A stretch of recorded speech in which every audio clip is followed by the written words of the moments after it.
On today's episode, why is there MAGA?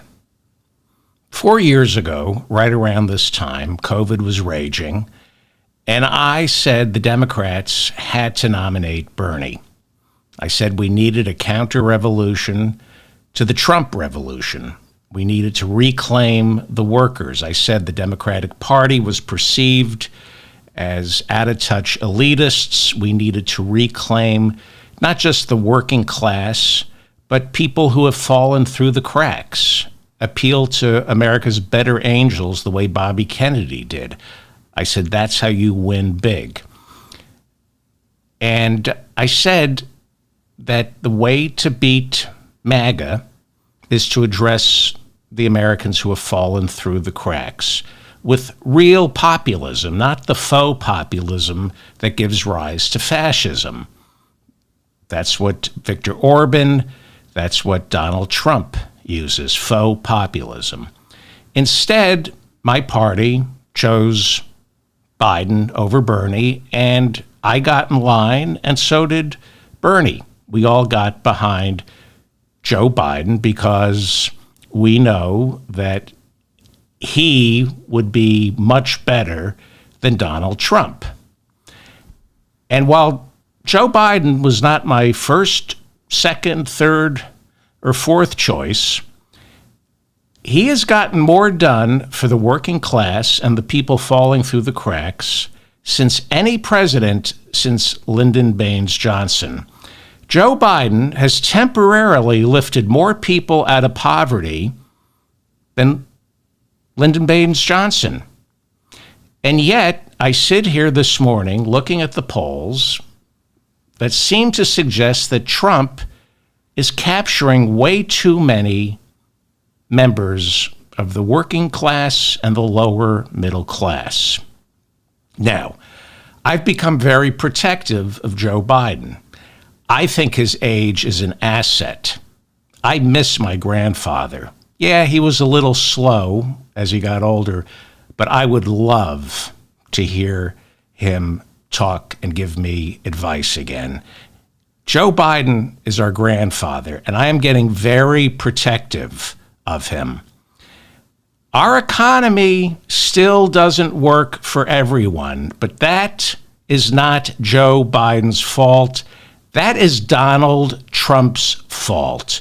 Pay attention to what's going on in Congress and the control that Donald Trump has over these MAGA Republicans who try to block everything that's good for the working class and the people falling through the cracks. MAGA Republicans have been fighting Joe Biden every step of the way to make sure that he can't do enough. And yes, a large segment of our population is suffering. And I'm worried that they are going to believe the lies of Donald Trump because we are all working incredibly hard and don't have time to pay attention. So we fall prey to the big lie coming out of the Republican Party. And I worry that too many MAGA Republicans are believing what Donald Trump is telling them instead of seeing with their own eyes what Joe Biden is actually doing for us. Biden's poll numbers are cratering, not because he isn't delivering. We have the strongest economy we've had for 60 years, not for everybody, but it is, by all yardsticks, the strongest economy we've had in 60 years.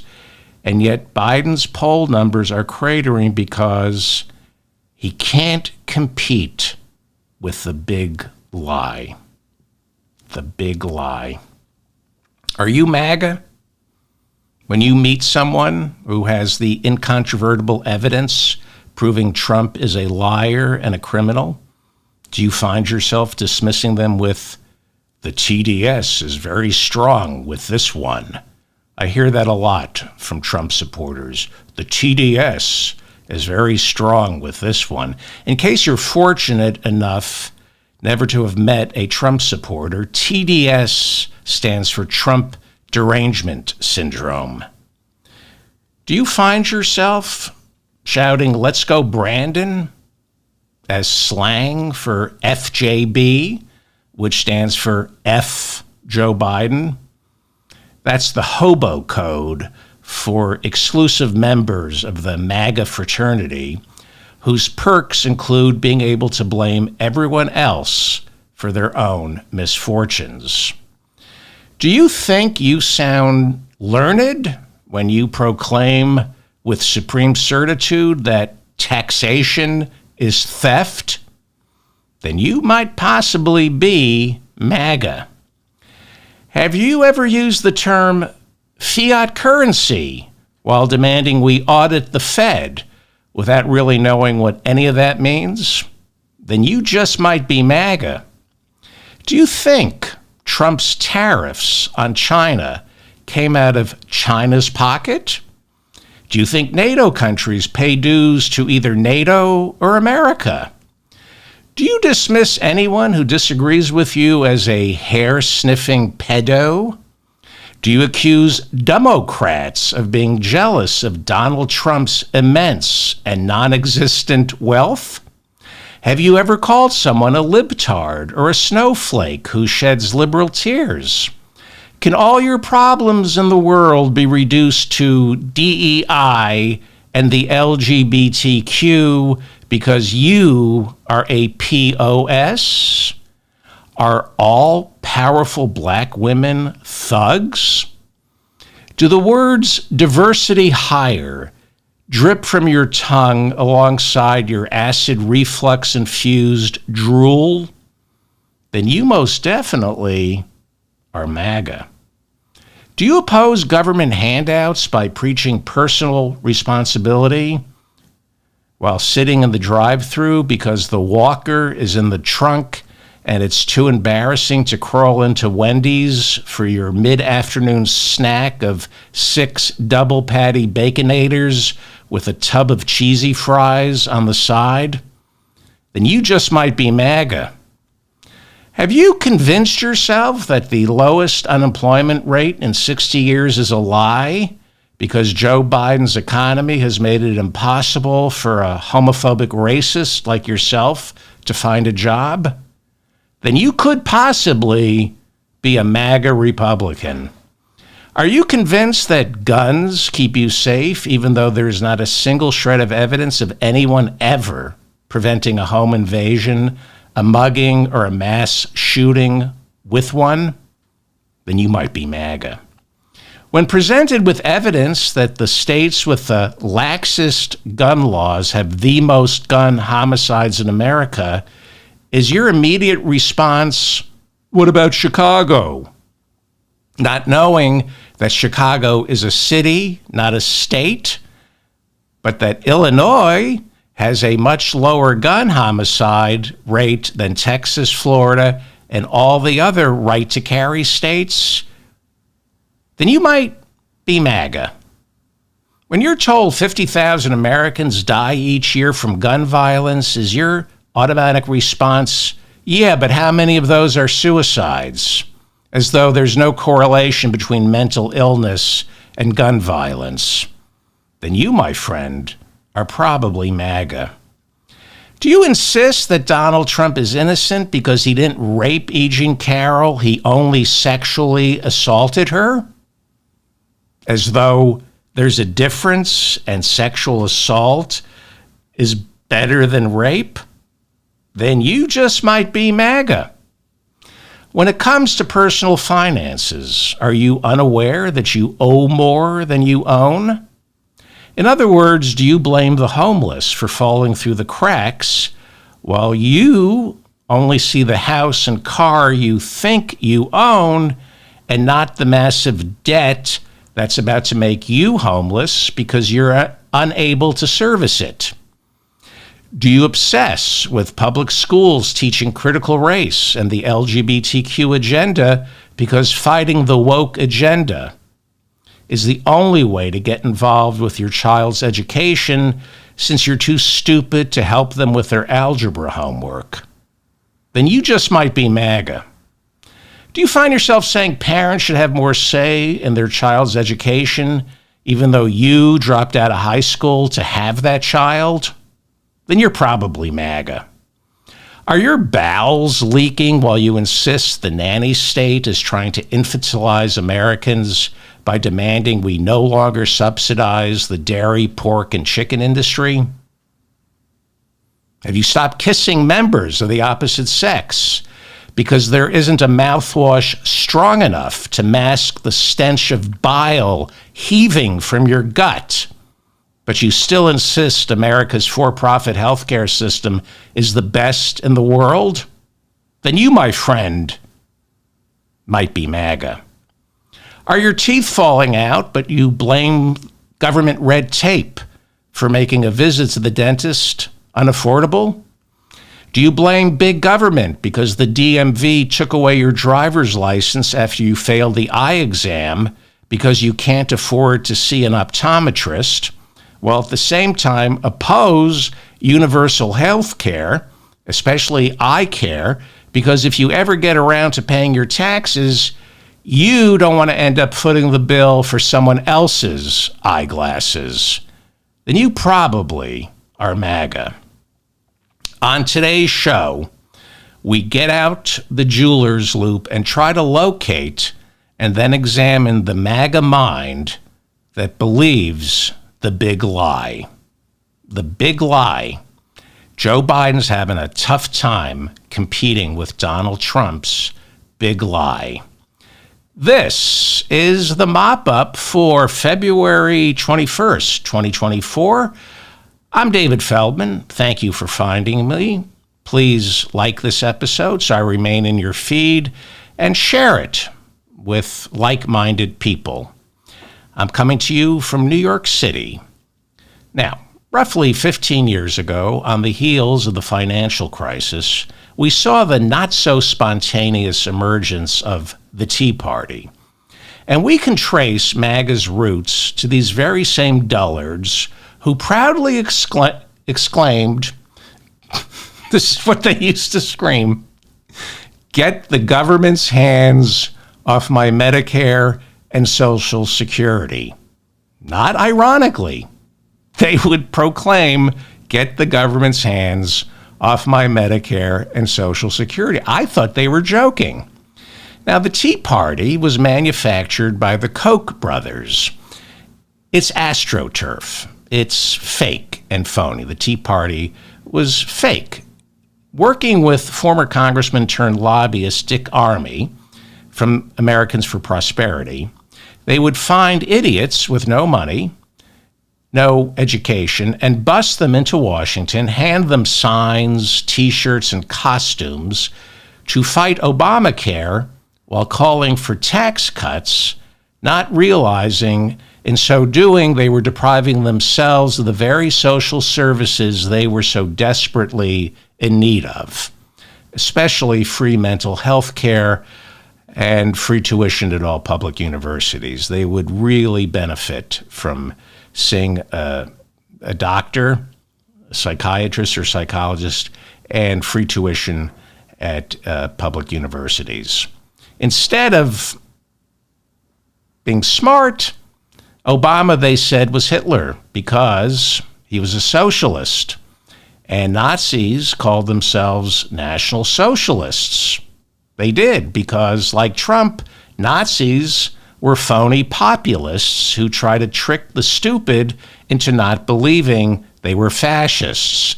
Like Trump, they were trying to be everyone, everything to everyone. So they called themselves socialists. They were anything but socialists. In fact, it was the socialists who ended up in the concentration camps next to the Jews, gypsies, and homosexuals. But Obama was a Nazi, they said. Why? Because the first thing Nazis did, they insisted, when Hitler came to power was give everyone free health care. It's pretty funny. That's what they said. They said the first thing Hitler did was give everyone socialized medicine. The uneducated, the stupid, the illiterate, and ignorant were used back then as speed bumps to slow down Obama's agenda for the sole purpose of protecting the wealth of our richest 1%. Rush Limbaugh, Glenn Beck, Fox News convinced these, let's be polite and refer to them as low-information douchebags, that forbidding healthcare companies from denying you coverage because of pre-existing conditions was exactly what the Nazis did. That's what Hitler did. He made the insurance companies insure people even though they had pre-existing conditions. Once Obama became president, Republicans went all in on Hitler and kept labeling every government program the Democrats promoted as something the Nazis did. The first thing Hitler did was regulate the banks. The first thing Hitler did was grant citizenship to the children of migrants. I'm not making this up. Around that time, Oklahoma tried to outlaw cockfights, and a Republican got up in the state legislature of Oklahoma and said, on my life, look this up, the first thing Hitler did when he took power was outlaw cockfights. Republican voters were simultaneously dumbed down and brainwashed into fearing Nazis so much that they ended up actually electing one in 2016. And yes, I'm not going to tiptoe around this anymore. Trump is a Nazi. And if you don't know that Trump is a Nazi, you just might be a MAGA. MAGA, the Tea Party, America Firsters, they're all the same. Stupid, frightened white people who think government is the enemy because there seems to be too many black people working at the post office. The post office, by the way, is a great American success story. It lifted hundreds of thousands of black Americans into the middle class, and it's very effective. I mean, you mail a letter, it gets there, which is why Republicans loathe the post office. They hate a government success story, and they hate to see successful black people. Now, I love the post office. Every time I go to the post office, the first thing I think is, I wish they ran our health care. Anyone who says the lines at the post office are too long and everybody working at the post office is lazy, anyone who says that is probably a racist. Corporate America is terrified of the post office. They have been trying to cripple the post office for decades. They will not allow the post office to do banking for underbanked people in rural areas because corporate America has said we can't compete with the post office. The inefficient government that they claim that they can't compete with. That's why Trump put Louis DeJoy in as Postmaster General. I have no idea why Biden hasn't fired this corporate Trojan horse.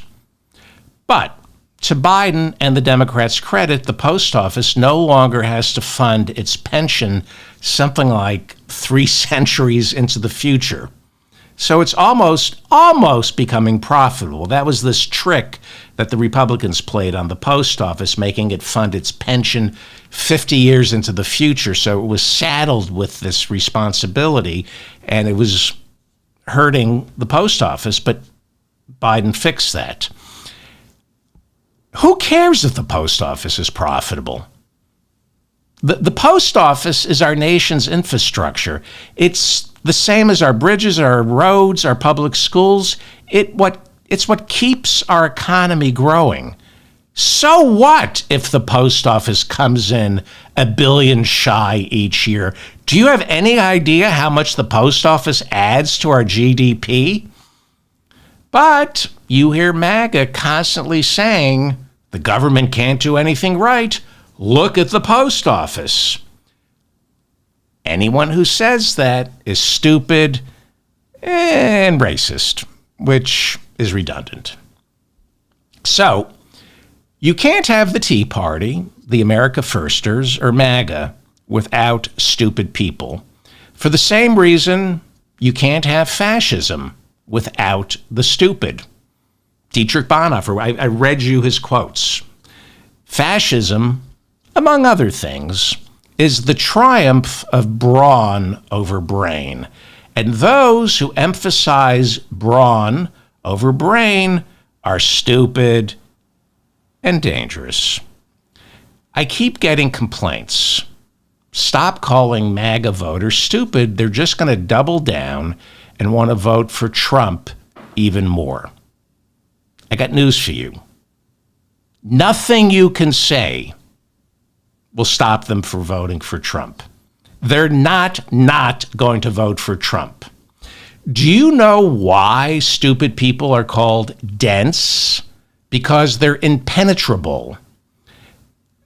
Trump voters are the reason the terms blockhead and cement head were invented. You cannot get through to them. So, I'm trying to fish in other waters. I'm trying to reach people who are considering a vote for Trump because they come from some deep red fecal-stained part of Alabama or North Dakota, and they don't know any better. That's who I'm trying to reach.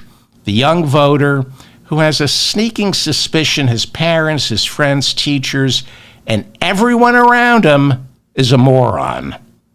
That's who I want to talk to right now. Now listen, young, easily impressionable, white American male voter from Shit-Stained Falls, Iowa, listen to me. There are 2 tables in the cafeteria where you can choose to sit. Do you want to sit with the scuzzballs who chew with their mouths open, spray food and fart when they try to talk? Or do you want to vote for Joe Biden? Come sit with us.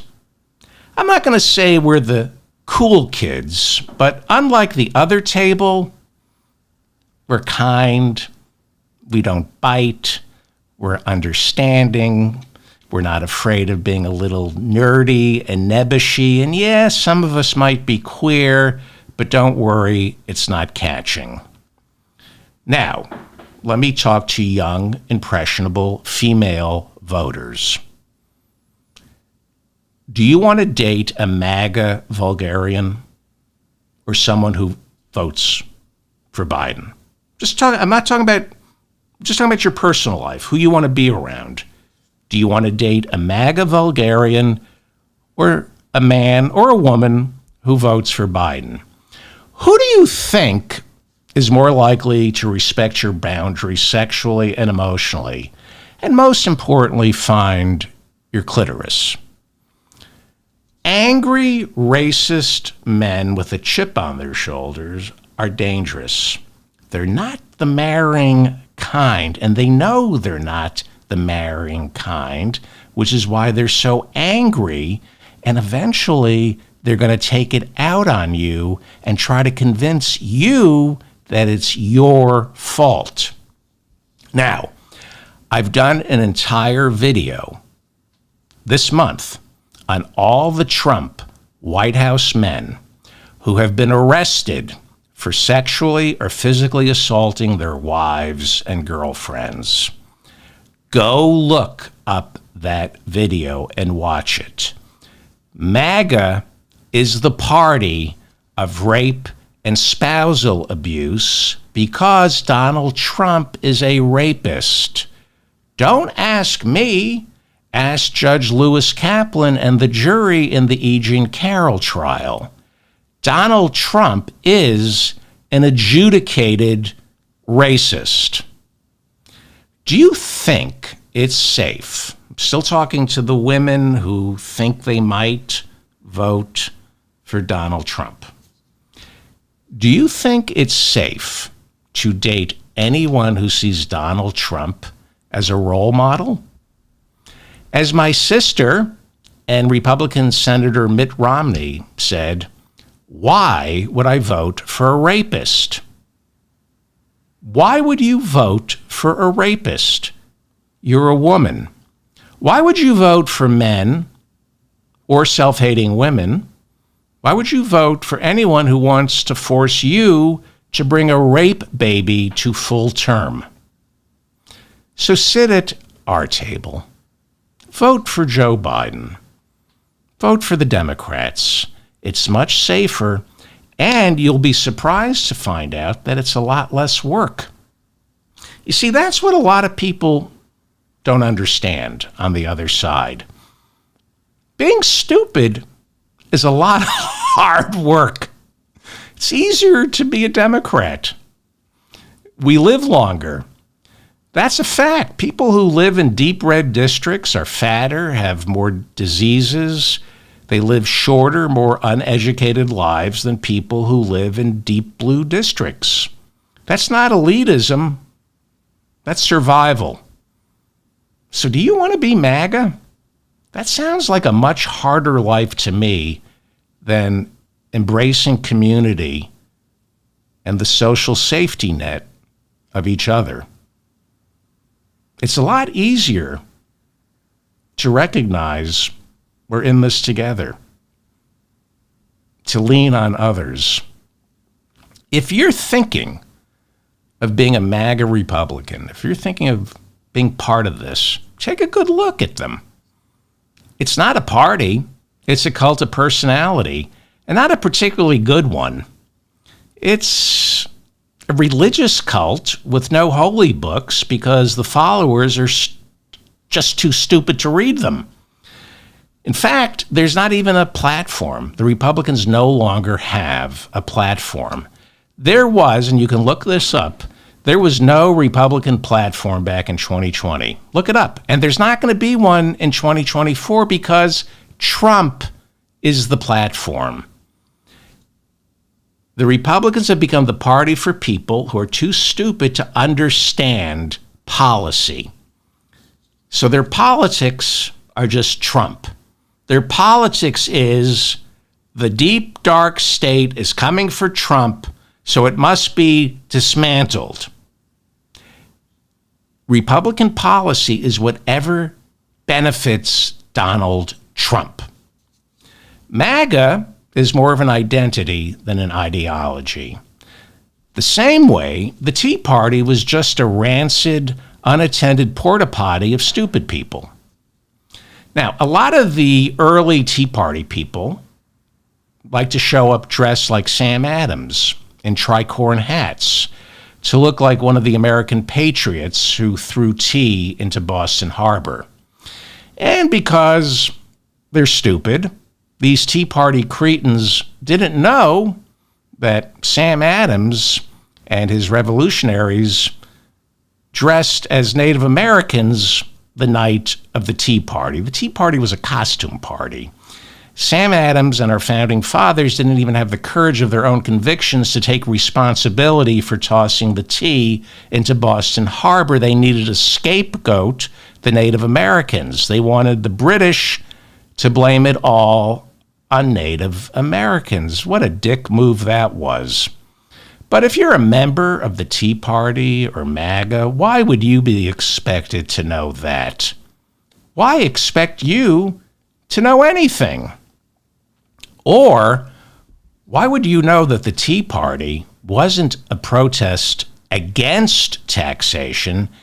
It was a protest against not enough taxation. Let me repeat that. The Tea Party wasn't a protest against taxation. It was a protest against not enough taxation. It always amazes me nobody ever asked Sarah Palin or Ginny Thomas or Paul Ryan about this when they embraced the Tea Party to justify tax cuts for the wealthy. Did I say embrace the Tea Party? I'm sorry, I meant create the Tea Party. You see, little history here. American merchants threw British tea into Boston Harbor because that tea wasn't being taxed. It was British tea not being taxed, whereas tea sold by the Dutch was getting taxed. The Boston merchants were rebelling against mercantilism, or a modern-day British monopoly. They were unable to sell Dutch tea. They could only sell British tea because British tea was cheaper because it wasn't being taxed. And it didn't need to be taxed because the British government already owned a huge chunk of the British East India Company, which was selling the tea.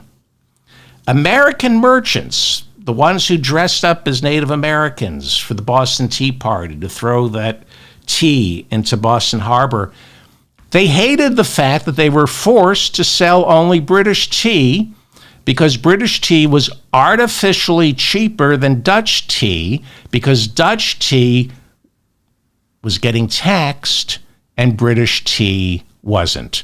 Are you able to follow this, my MAGA listeners? The entire purpose of the Boston Tea Party was for British tea to get taxed at the same rate as Dutch tea. It wasn't no taxation without representation. It was no taxation without more taxation. But why would I expect anyone who's stupid enough to dress up like Sam Adams to protest Obamacare to know that? Or to know that in order to be historically accurate, they should dress like Sam Adams dressing as a Native American. No tri-corps hat for the Tea Party, more of a headdress. I know I shouldn't be doing this because talking this way makes Trump voters feel stupid. And we need to tiptoe around their white fragility. We must honor their insecurities so as not to have them dig in their heels like a spoiled child and become even more obstinate and want to vote for Donald Trump even more. Well, my Democratic friends, I don't care. You don't win elections by currying favor with the stupid. You win elections by reminding Americans that Democrats are not the party of dumb. Democrats are not elitists. We know we don't know everything. We know we probably don't know anything, so we're willing to learn, change, and evolve. Look at me. I hated Joe Biden. I wanted Bernie. I evolved. I held my nose and voted for Joe Biden because I was flatulent on election day, so I had to hold my nose. But I voted for Joe Biden. I've come to love Joe Biden because I love America, and I've become very protective of Grandpa Joe. That's what a Democrat is supposed to be, capable of change, capable of learning. But the people who gravitate to MAGA, they just hate feeling stupid. And instead of bettering themselves, they gravitate to Donald Trump, who hands the Tin Man a diploma and calls it a brain. Again, if you want to dress up like the people who threw tea into Boston Harbor, they were dressed as Native Americans, not patriots. In fact, some of them wore women's clothing that night. Seriously. There was a lot of cross-dressing for the Boston Tea Party. Look it up. And I'm starting to think they called it the Tea Party because the T stood for transvestite. Our founding fathers were cross-dressers. Now, the quintessential problem with MAGA is their propensity for violence. When you try to reason with a stupid person, eventually they become violent. It's why Trump rallies are peppered with the banality of violence and the trivialization of death threats. Trump will pretend it's kind of funny. He pretends it's professional wrestling. He loves professional wrestling. He loves the simulation of violence because he's not willing to participate in actual violence unless he's raping a woman. But his followers adore violence in all its manifestations, and he encourages stochastic violence, stochastic terrorism. He loves the violent. He used to say we love the uneducated. Now he loves the violent. As when he said, for example, during a presidential debate, as when he told the Proud Boys back in 2020, stand back and stand by. Something like that, right? They asked him, will you renounce the violence of your supporters? And he said, who, what, huh? And then he said, Proud Boys, stand back and stand by. And it sounded like a slip up. But after he lost, the leaders of the Proud Boys ended up serving 10 to 20-year seditious conspiracy sentences for January 6. So, Trump is a rapist. A jury said so.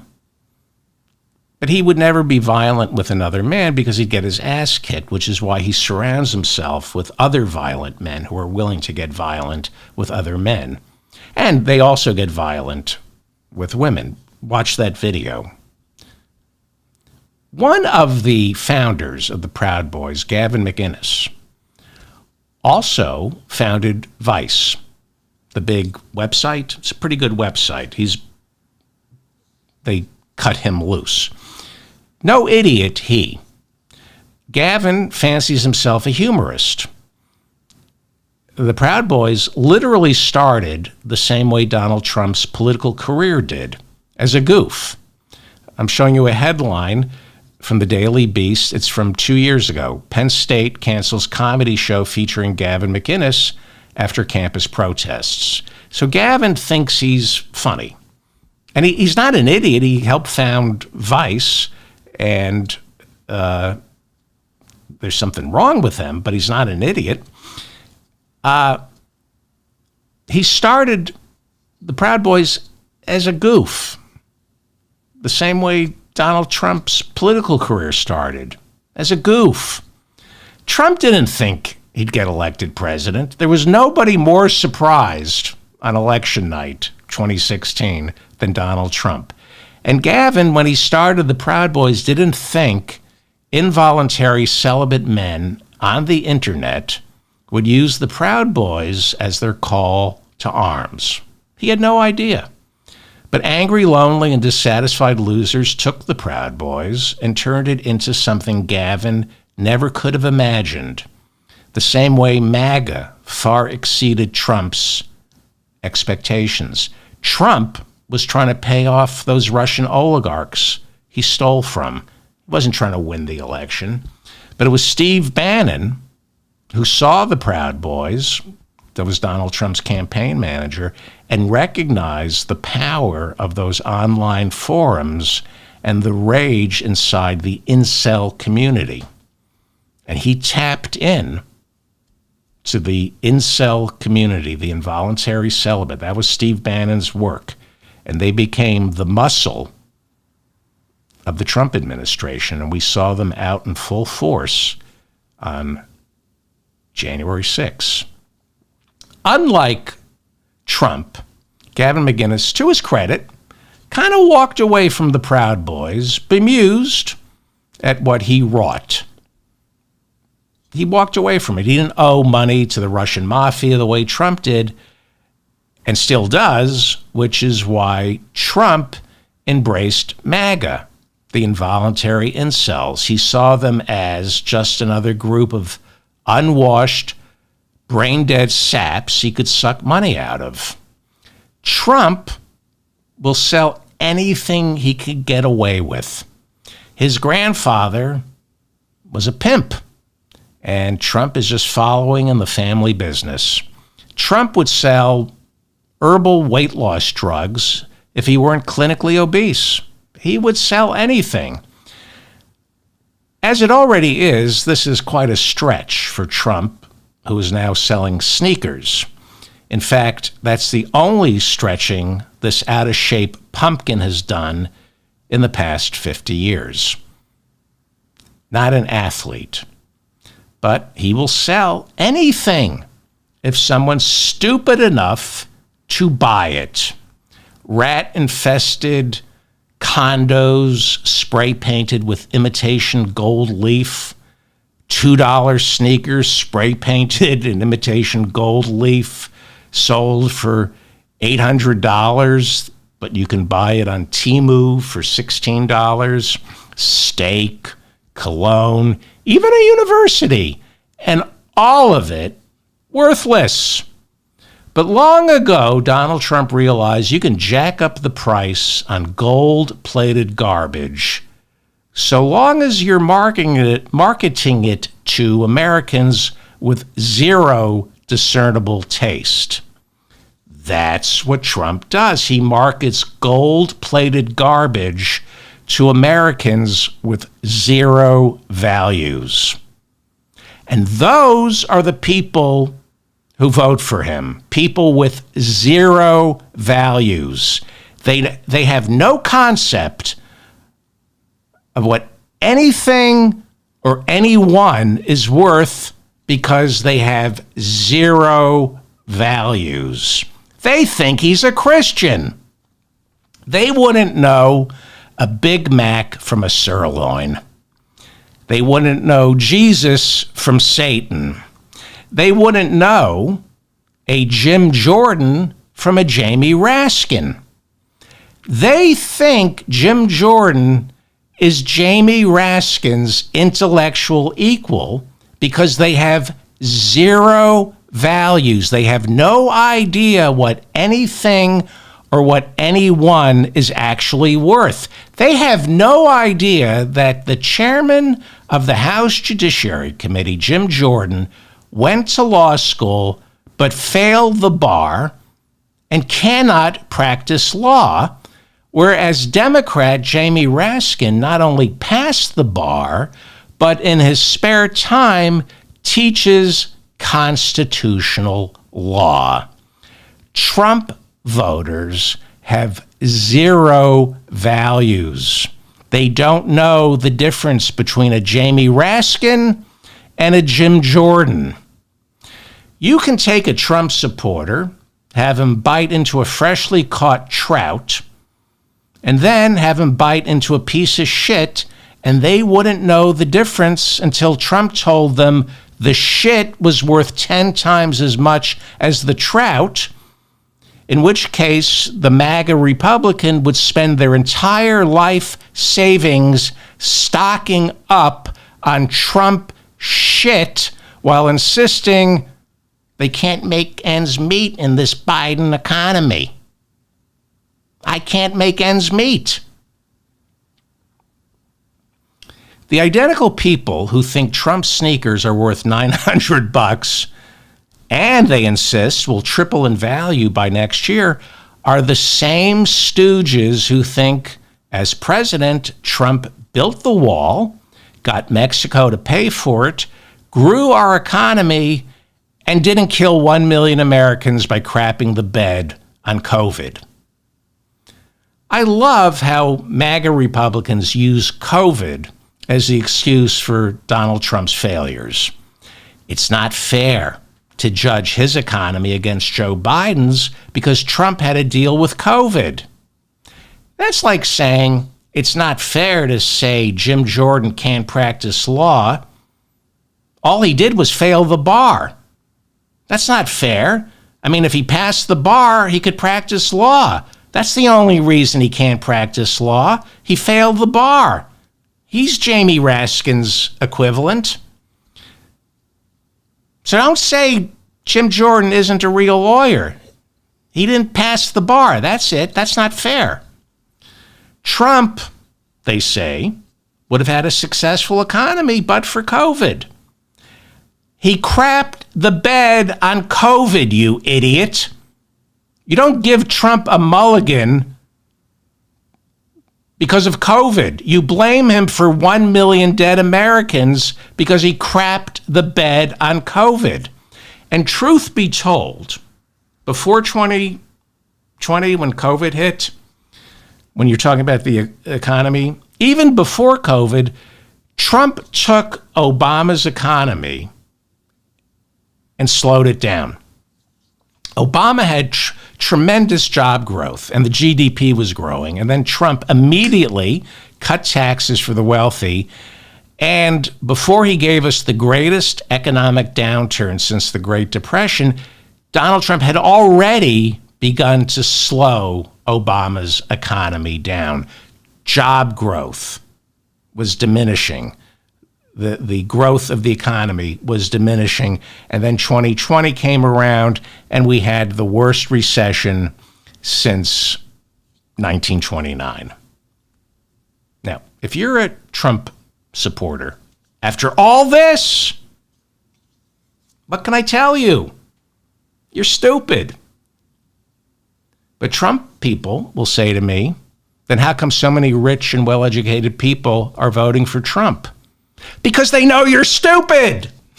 Because you're going to vote for Trump and he's going to give the rich and well-educated people more tax cuts or you drown in more debt. That's why rich and well-educated people with no morals vote for Trump. Because you're stupid. Now, let me just try to explain this, my MAGA supporters. There are two types of Trump supporters. 99%, 99.999999% of Trump supporters are you, the great unwashed MAGA crowd.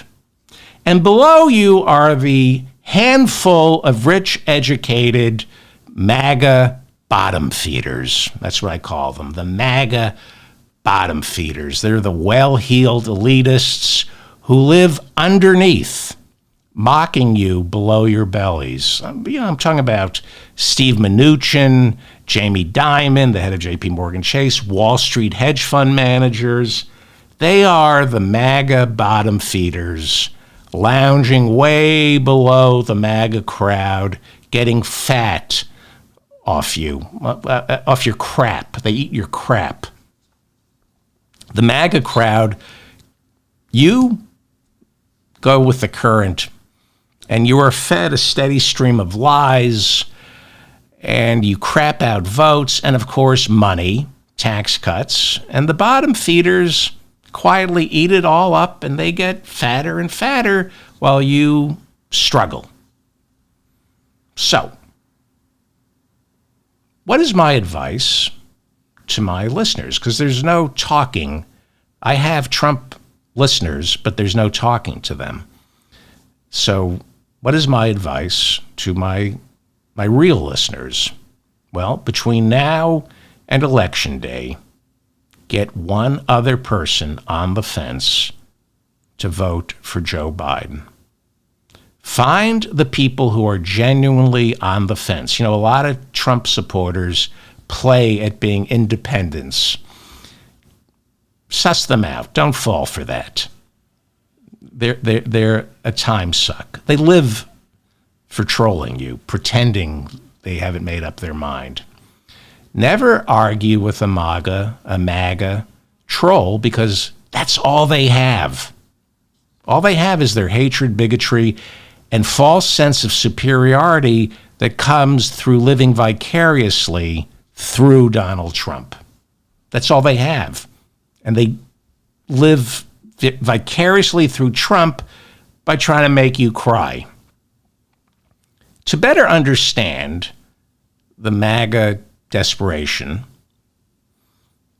here on the East Coast, there have always been third-generation profligates who squander their family fortune. These are the grandchildren of wealthy industrialists who grew up surrounded by abundance, but not their own. It was grandpa's, and he paid for their lavish homes, educations, and vacations. And these third-generation wastrels were born with a sense of entitlement.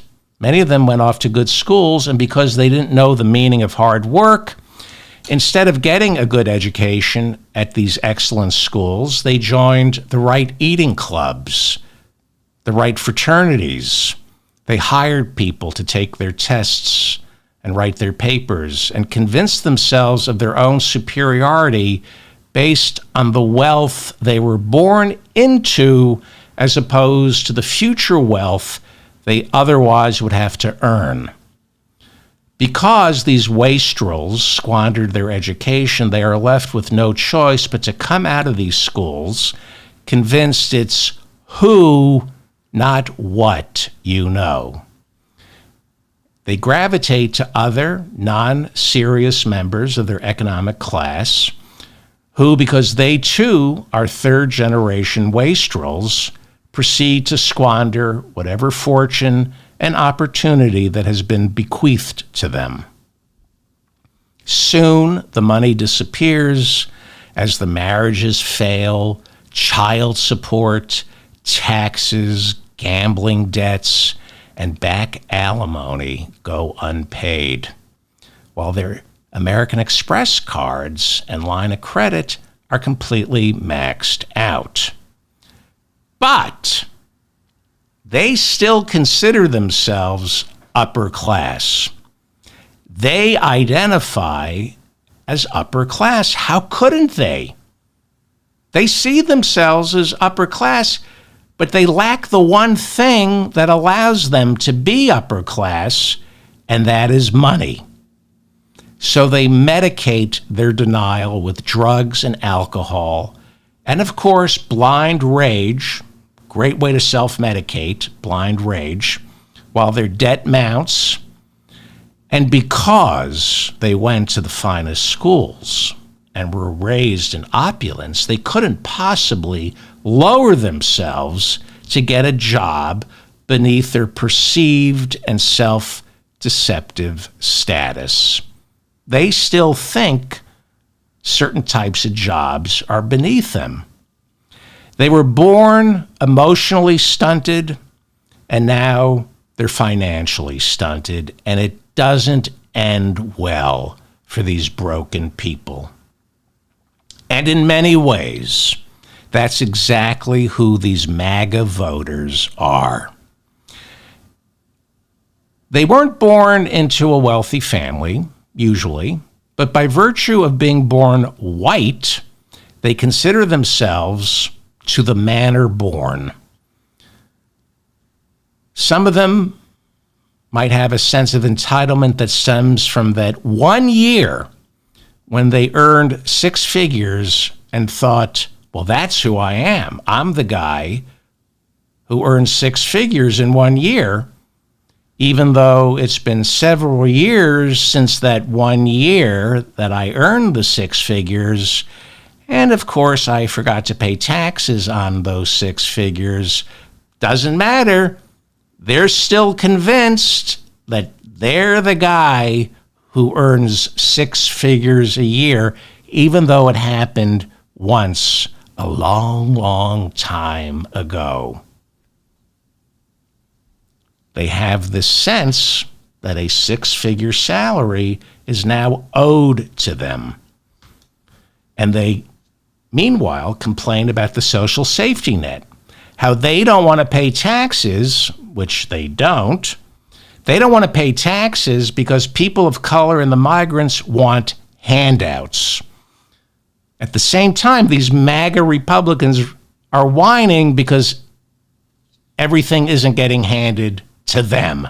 Where's my six-figure job that I had 10 years ago? These are the people who feel they are owed a living. MAGA, this is where the rage comes from. They're the ones who feel they're owed a living. They claim they're all about personal responsibility, but only when it comes to others. When a MAGA voter's life heads south, it's never their fault. It's the fault of the diversity hire who took their job. The MAGA voter is identical to that third-generation wastrel I was just talking about. But instead of their sense of entitlement flowing from being born into wealth, their entitlement basically stems from being white and male. And when they discover being white and male no longer cuts it, that nobody's interested in paying them what they think they're worth, and even worse, dating them. Nobody wants to date them because they're zeros, and because they lack emotional and intellectual resources to do anything to fix their financial, emotional, and sexual predicament. These MAGA Republicans look for a leader like Donald Trump to tell them, it's not you, it's them. And them can be anyone. Usually there's a flavor of the day. Them can be anyone just so long as it's never a MAGA voter. Voting for Trump is a counterfeit absolution of personal responsibility cloaked in personal responsibility. It should come as no surprise that Trump loved owning casinos, because it's literally taking money from idiots. Trump voters are the same people who walk into a Trump casino convinced it's the height of taste and sublime elegance. They walk into a Trump casino because they've been tricked into calling gambling gaming. It's not gambling, I'm gaming. They have no idea the odds are stacked against them. Instead, they're brainwashed into believing gambling is all about personal responsibility and betting smart, when in fact, there's no such thing as a smart bet. The casino always wins, but they don't know that. MAGA voters are every chain-smoking cab driver who picks me up and takes me to the airport in Las Vegas. And when we start talking, he insists he's a professional gambler, and the only reason he's driving a cab is to get out of the house. Sure. There are very few professional gamblers. I know with poker, you can be a professional gambler. The amazing thing is the casino always wins, and yet the genius, Donald Trump, has owned, 15 casinos? And they all went belly up. The MAGA voter insists they don't want anything from the government, even though they couldn't live without it. Remember I told you about the Tea Partiers who said, get the government's hands off my Social Security and Medicare? As Donald Trump said, I love the stupid people. He said the uneducated. The uneducated.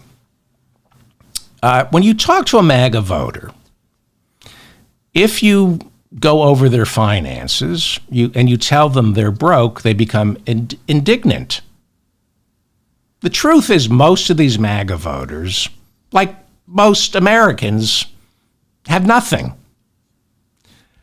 But what MAGA Republicans do, unlike Democrats who have nothing, MAGA Republicans do creative bookkeeping in their heads, just as if they're Alan Weisselberg, Trump's old CFO, prepping the Trump organization's financials for another much-needed bank loan. These MAGA Republicans See, everybody's broke. Everybody's struggling. Okay? But the MAGA Republicans believe the big lie because they lie to themselves. They have credit cards that are maxed out, but their mom has a $300,000 house that they're convinced is worth $1 million, and they're going to inherit it. This is the bookkeeping they do in their head. So they're pretty much millionaires. That's what they tell themselves. It's only a matter of time before they inherit mom's $300,000 house that someone told them is worth $1 million. So they identify with real millionaires, even though they have no cash and would never be able to afford the upkeep on that house, which they expect to inherit as they wait for their mom to die, not knowing she's leaving it to her favorite nephew. That's who the MAGA voter is. We're all struggling financially. Democrats who vote for Joe Biden know what the situation is. MAGA Republicans who are struggling financially believe the big lie because they lie about their own finances. The MAGA Republican figures it's just a matter of time before mom dies and I get my hands on that $300,000, 1,200 square, one bedroom, half a bath house sitting by the highway that my Uncle John told me is worth $1 million. Just need mom to die. Then I'm a millionaire. Just need mom to die. That's why they're anti-vax and anti-mask. The sooner mom dies from COVID, the sooner they get the $300,000 house that Uncle John convinced them is worth $1 million. They have themselves convinced they're millionaires. That's the difference between someone voting for Joe Biden and a MAGA voter. The MAGA voter thinks it's just a matter of time, and then I'm going to be a millionaire. Whereas the people who vote for Joe Biden are saying, help me, help me. That's who stormed the Capitol on January 6th. Most of the people who stormed the Capitol on January 6th were broke and broken white men who had a sense of privilege. They still thought, I'm white, I'm male, I'm straight, I'm Christian. This is my country. And, I'm still better and superior to those who are beneath me. And I won't admit it, but I get enraged to see people who are beneath me who are living so much better than I am. People who are beneath me, people of color, the LGBTQ community, they all seem to have nice cars and they live better than I do. But I'm better than they are.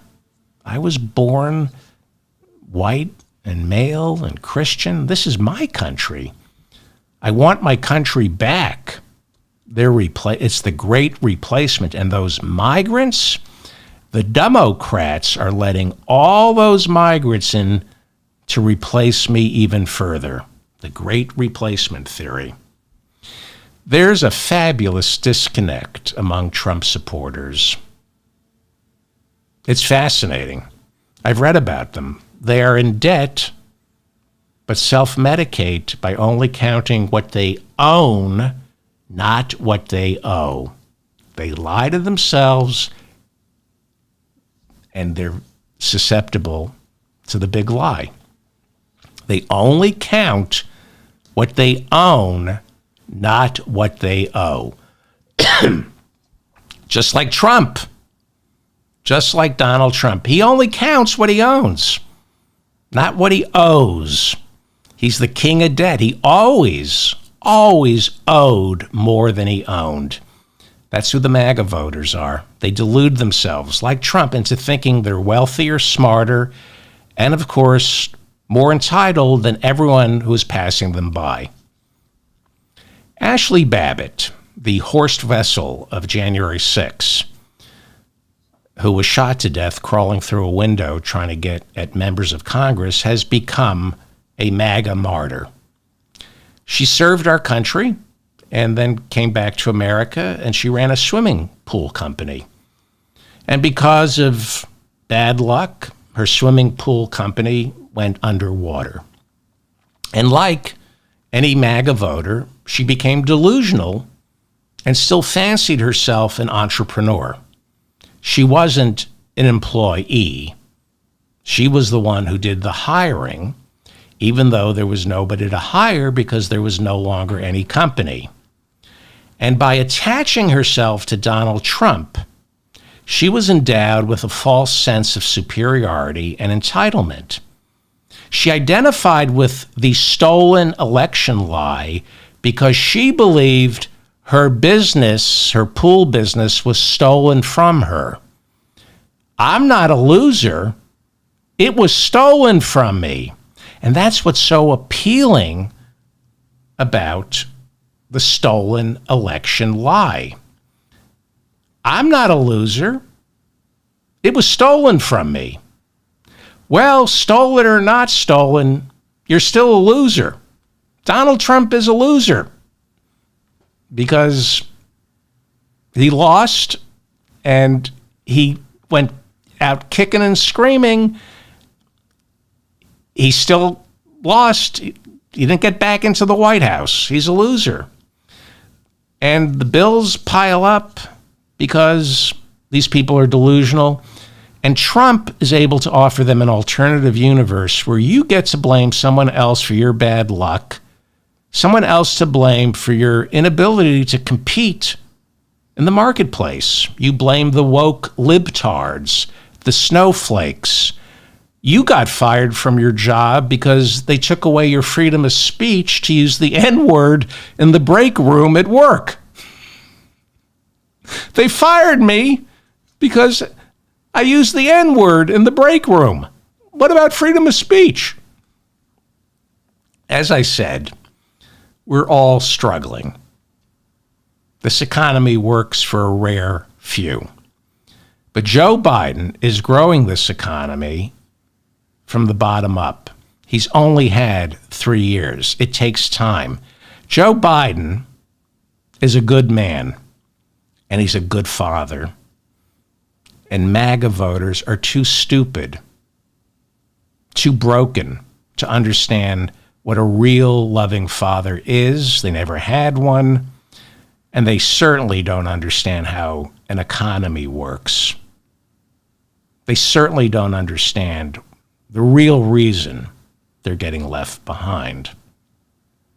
Now, I said at the top of this show that I find it dispiriting that the Democrats are losing the working class vote, that the Democrats are being perceived as elitists. And the Democrats brought this on themselves by electing elitists, out-of-touch elitists. But Joe Biden, because of Bernie and Elizabeth Warren, is moving further and further to the left as much as he possibly can when you have people like Manchin and Sinema in the Senate and traitors, Republican traitors, in the House.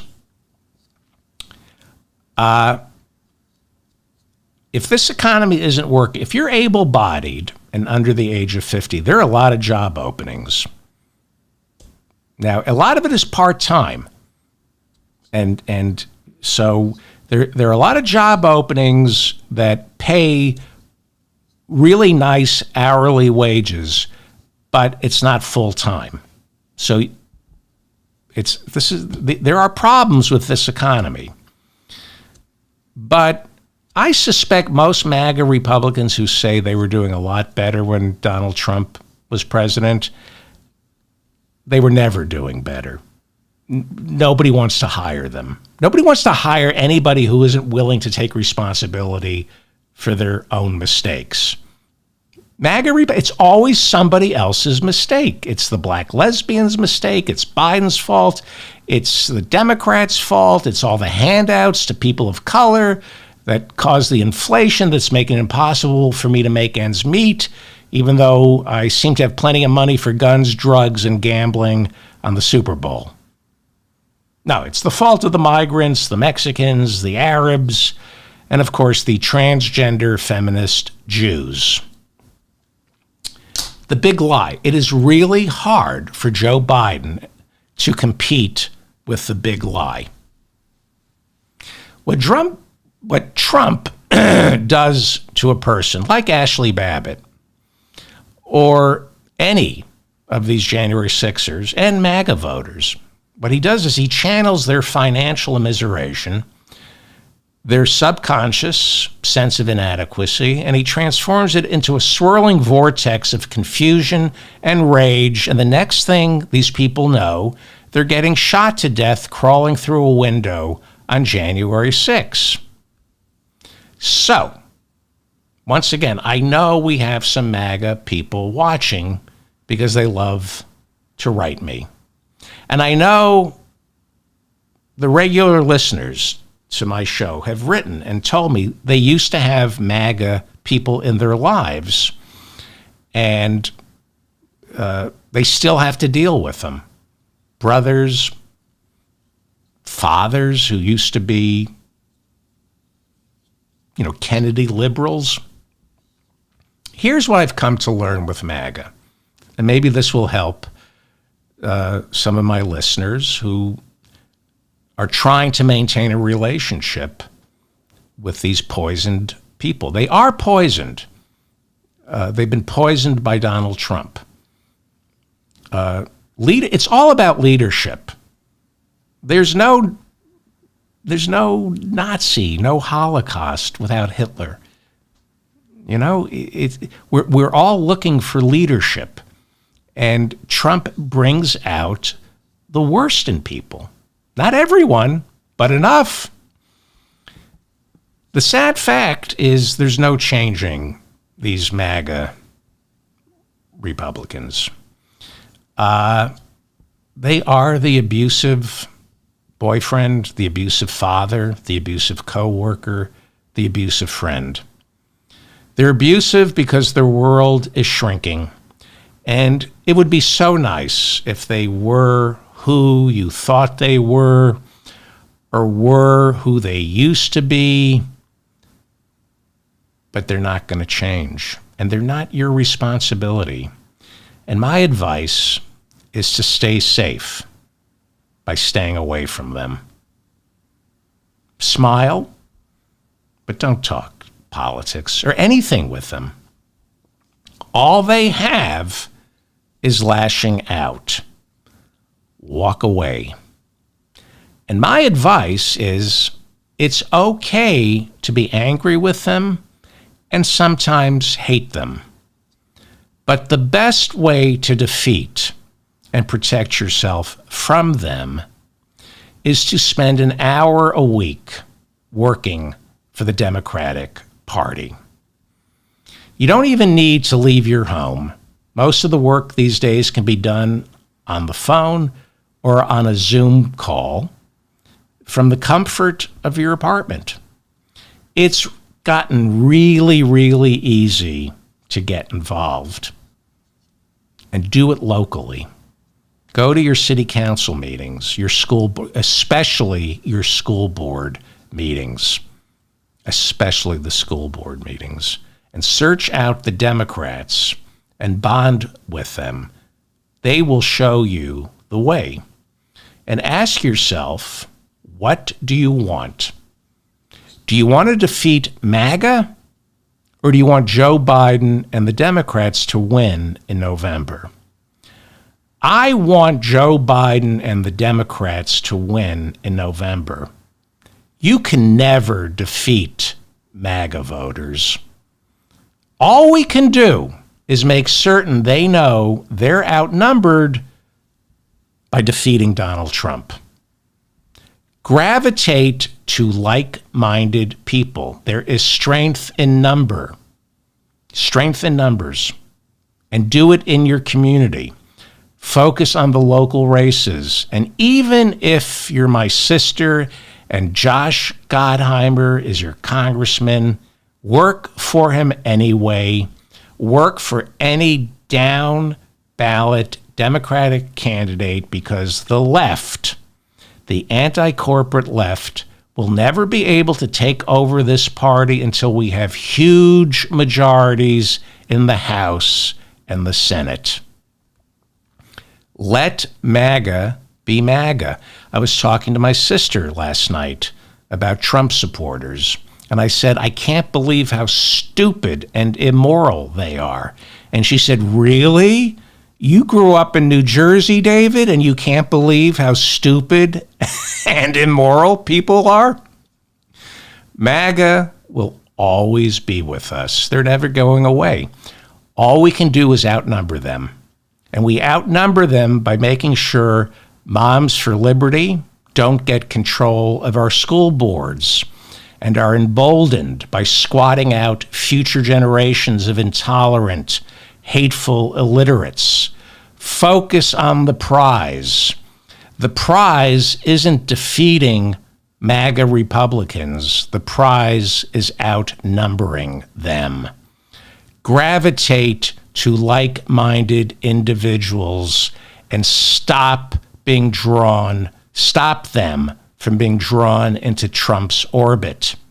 I have no intention of converting a MAGA voter. They're exactly like pedophiles in that it's impossible to cure a pedophile. They were born this way, and all you can do is protect yourself and minimize their exposure to you and the community. It's no coincidence that MAGA is obsessed with pedophiles. QAnon was built around this conspiracy that Tom Hanks and the Democratic Party are running an underage sex trafficking ring, and Donald Trump was put in office to root it all out.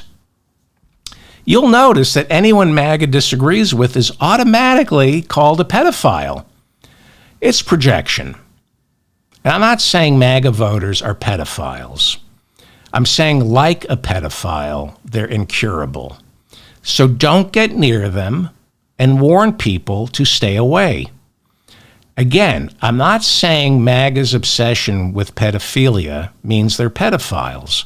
I'm saying their obsession with pedophiles signals that something very, very, very bad happened to them when they were growing up. They were either emotionally abused, physically abused, sexually abused. And their obsession with calling everyone pedophiles is a way of subconsciously lashing out at whomever took advantage of them, hurt them when they were young and vulnerable. And Trump tricks them into thinking, I got you now. Nobody will ever hurt you again because now we're the abusers.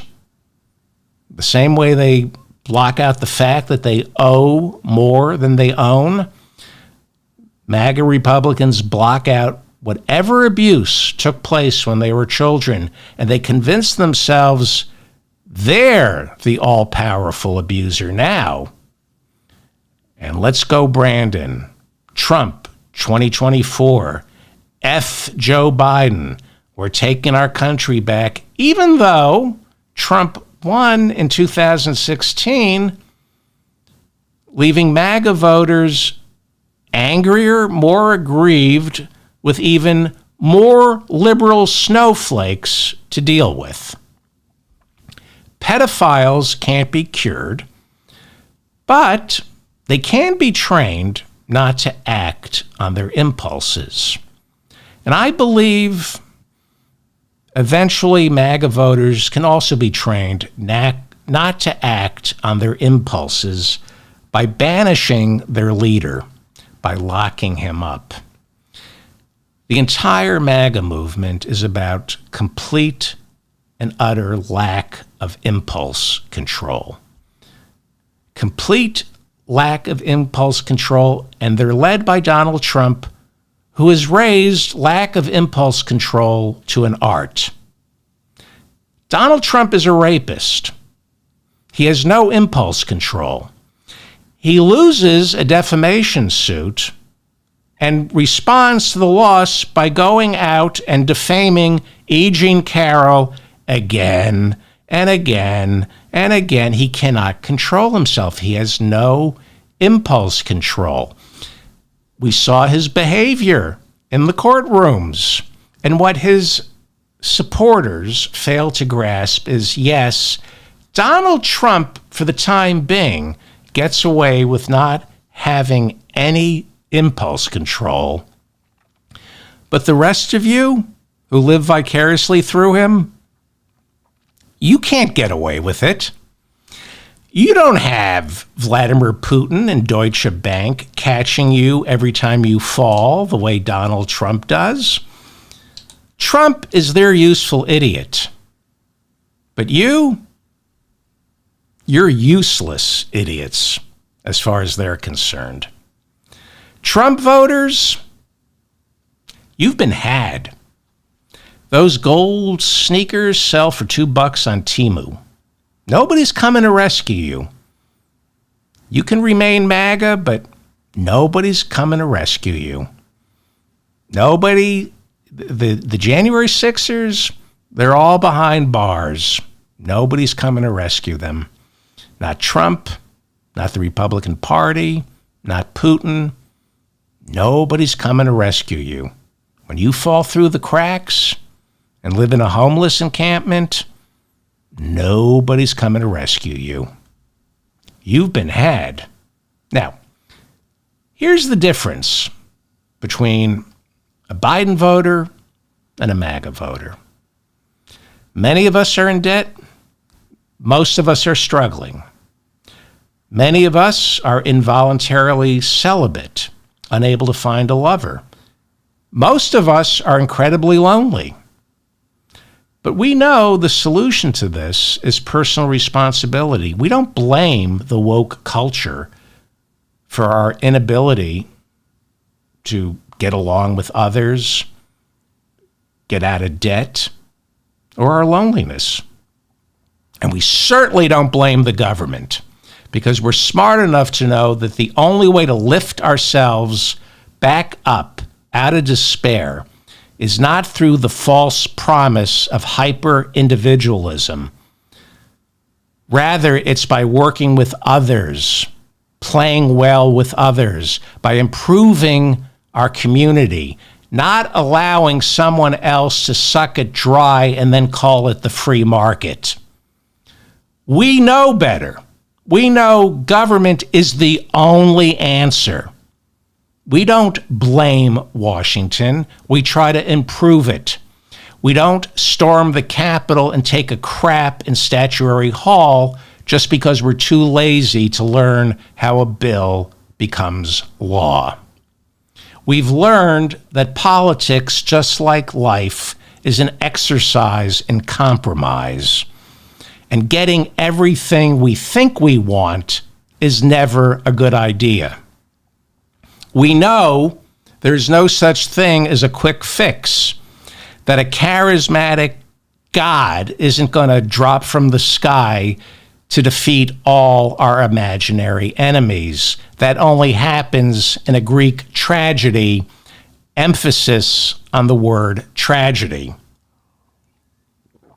And most importantly, we know that physical violence is something to be ashamed of, not celebrated.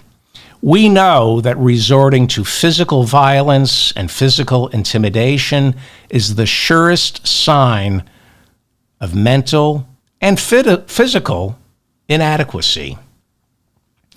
The right wing right now wants us to believe these nonstop death threats are a joke. Fani Willis, they say, is overreacting. You saw her testify last week. Her lawyers were trivializing her having to go rent a condo because of the nonstop racially tinged, misogynistic death threats. They mock her fear. And yet the same people who think Fani Willis is overreacting are America's biggest cowards. They live in abject terror of getting mugged or beaten up, and because they're too lazy and out of shape to study martial arts or throw a punch, they buy guns, which automatically bestows upon them a false sense of virility. No, you're not virile. You're not strong. You just bought a gun. The same way Trump thinks he's smart because his father bought him a degree from Wharton. So these Republicans trivializing the death threats, they're sitting in their homes cowering, mouth agape, mainlining Fox News, convinced everyone's coming for their stuff. The migrants, criminals, as if a migrant or a criminal, as if they're dying to get their hands on your 15-year-old Dell Dimension 4600 computer that you're on all day, calling women who wouldn't sleep with you for $1 billion a whore and the C word. And yet, when Fani Willis, Letitia James, or the mother-daughter Georgia election workers, or the judge in the D.C. election interference case, all black women, by the way, when they're barraged with nonstop, racially tinged, misogynistic death threats, Trump lawyers, including Rudy Giuliani, dismiss it. You're just overreacting. Walk it off. One of the chief characteristics of fascism is the introduction of violence, as well as the threat of violence, into political discourse. And then cavalierly dismissing it as though the people on the receiving end of it are paranoid and overreacting. We see this on January 6th with Republican lawmakers who ran for shelter into the warm embrace of our Capitol Police and then immediately turned around hours later and called January 6th a 3-hour event. They call it an enthusiastic demonstration that got a little out of hand. They've even compared the insurrectionists to overly passionate tourists who were excited about being inside our nation's capital. The Republican Party in 2022 censured Republican Representatives Liz Cheney and Adam Kinzinger for joining the January 6th committee. In their censure resolution that was passed by the Republican Party, January 6th was referred to as, quote, legitimate political discourse. The resolution censuring Cheney and Kinzinger said that by participating in the January 6th committee, they were, quote, participating in the persecution of ordinary citizens engaged in legitimate political discourse. Legitimate political discourse. This is fascism. The Republican Party has embraced all the elements of fascism. They've introduced violence into our politics, threatening election workers, judges, prosecutors, witnesses, and jurors, and normalizing it as legitimate political discourse. Simultaneously, they dismiss any election they lose as fraudulent. Fascism. We learned on January 6th that false claims of election fraud are what fascists use to light the flames of violence. By late November of 2020, when everyone knew Trump had lost the election to Joe Biden, while Trump was busy screaming election fraud, he held serious conversations in the Oval Office involving General Michael Flynn, Sidney Powell, and the My Pillow guy about ordering the military to seize the ballot boxes. In the lead up to January 6, Trump was being told to declare martial law. And then there was this. It came from South Carolina Congressman Ralph Norman. Ralph Norman. A text message that Ralph Norman sent to Mark Meadows, the Trump White House chief of staff. Now, Meadows is a huge problem for Donald Trump, especially in that D.C. election interference case, because Meadows flipped. Meadows is a rat. He always was a rat, and he's become a cooperating witness for special counsel Jack Smith. Now, the White House chief of staff sees everything Donald Trump does. He knows everything Trump did. It's the job of the White House chief of staff to commit the same crimes that Donald Trump did. That's why Meadows flipped. He doesn't want to go to prison. And he turned over all the text messages he received in the lead up to January 6th. And they are lousy, with Republicans calling for Trump to declare martial law. But this text message from Ralph Norman is a lot different. It didn't come before January 6th. It came after January 6th. On January 17th, only 30 hours before Joe Biden was to be sworn in.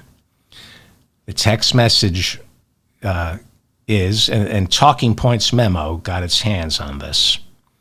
This is from Ralph Norman, Congressman. After January 6th, he wrote this. There is no reasoning with these people. The only solution is to arrest all of them. This is what South Carolina Congressman Ralph Norman, who's still serving, this is what he wrote to Mark Meadows. Mark, in seeing what's happening so quickly, this is hours before the Biden inauguration. Mark, in seeing what's happening so quickly and reading about the Dominion lawsuits attempting to stop any meaningful investigation, we are at a point of no return in saving our republic. Our last hope is invoking martial law. Please urge to President to do so, all caps. So immediately after January 6th, we had 147 Republicans who voted not to certify the election for Joe Biden. Hours after January 6th. And then 2 weeks later, they were calling for Trump to declare martial law. Norman was recently asked about the text message, and he said his only regret is he misspelled the word martial, which he did. It's a joke. Fascism makes a joke about how he misspelled martial law. You're overreacting. Despite the insurrection of January 6th, Ralph Norman, along with other members of the Republican Party, were still holding out hope that Donald Trump would declare martial law. Do you see the type of people we are up against? Do you see how important it is that Joe Biden get reelected? And don't forget this guy, Stewart Rhodes, who is doing a 20-year prison sentence for seditious conspiracy. He testified that he helped lead the assault on the Capitol after being assured by someone in the White House that Trump was going to invoke the Insurrection Act on January 6th and declare martial law. That would be Stewart Rhodes, graduate of Yale Law School.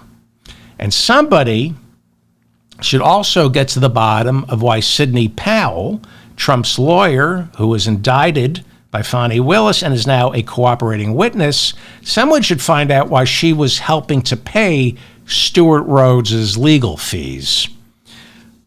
We are up against bad people. Just to give you an idea, some of you might remember Erik Prince, the founder of Blackwater. That's the private mercenary army that did a lot of damage in Iraq. Soldiers of Fortune. His Soldiers of Fortune earned six figures. They did protection. We privatized the invasion of Iraq. It was much more expensive because we used fewer soldiers and more mercenaries, and the mercenaries with overtime end up making six figures. Erik Prince doesn't live in America anymore. His sister, Betsy DeVos, served in the Trump administration as Secretary of Education. She, like her brother and her family, is an abomination. They come from a wealthy family of devout Christian nationalists who see America in an armed conflict with Islam. And Prince approached Donald Trump when he was president. He said, bring the troops home from Afghanistan and privatize the war. Give me the contract. That didn't pan out. And now, John Schwartz over at The Intercept found this nugget from a podcast that Erik Prince did earlier this month, where he called for America to put on its empire hat and start colonizing Africa and South America, because we all know how great a job he did doing that in Iraq and Afghanistan. I'm going to play you the clip. It's not a joke. And if so many of these countries around the world are incapable of governing themselves, then it's time for us to just put the imperial hat back on to say, we're going to govern those countries if you're incapable of governing yourselves, because enough is enough. We're done being invaded. Because our own national security risk is at stake. Exactly. National security interests are at stake. You could say that about pretty much all of Africa. They're incapable of governing themselves and benefiting their citizens, because the governments there are all about looting and pillaging and lining their pockets and going shopping in Paris instead of actually making their country better. People on the left are going to watch this. They're going to say, wait a minute, Erik Prince is talking about being a colonialist again. Absolutely. Yes. Enough. Okay. And how's that going to work out? America colonizing Africa. How many soldiers is that going to take? How many people is Blackwater? How many people are Blackwater going to have to hire to colonize Africa and South America? Just the logistics. Forget the immorality and the racism and the intolerance and the insanity. Give me ballpark the logistic. How many trillions of dollars would it cost to colonize Africa? But he sounds, pretty confident. This is what we're up against. Well-heeled Republicans who insist war is a constant in nature, so why not profit off of it? How do you get, if you're Erik Prince, you see what happened in Afghanistan, you see what happened in Iraq. How do you get to, we should be colonizing Africa and South America? Stupid, very stupid. Stupid people are dangerous. This is what I've been telling you. Stupid people. You can't have Dietrich Bonhoeffer. You can't have fascism without stupid people. And it's not just the masses who are stupid. Goebbels was pretty smart. I would have liked to have known Goebbels, and I hear Magda Goebbels was quite a host. And the Goebbels, I think, were kind of interesting. Speaking of Goebbels, Tucker Carlson interviewed Vladimir Putin. And after he was roundly criticized, the far right defended him.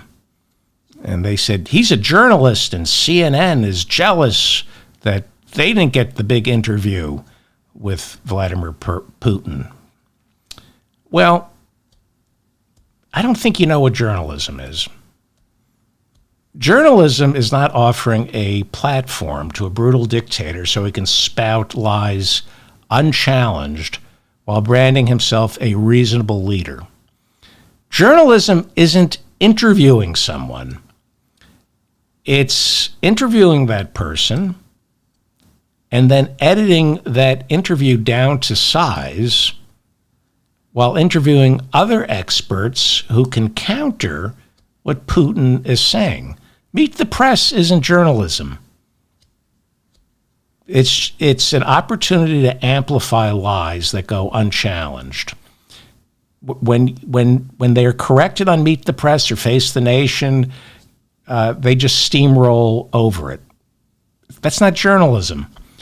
Journalism isn't throwing your microphones open to mass murderers so they can spread lies.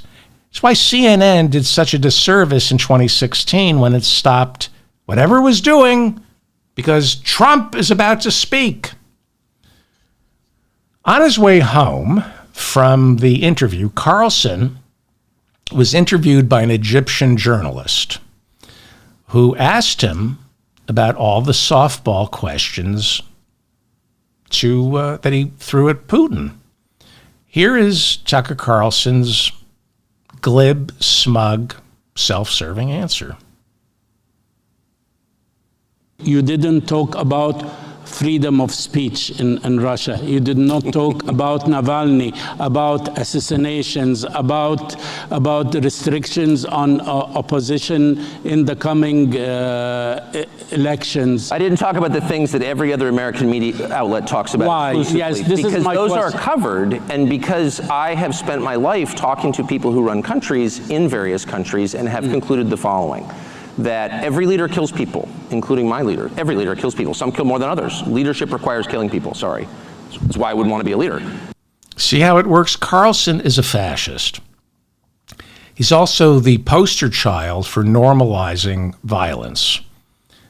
All presidents kill, as though that's a necessary evil, as though killing is part of the job, and you and I are children, not to just accept the way of the world. It's a flippant, faux attempt at exuding ivory tower objectivity, but it's anything but.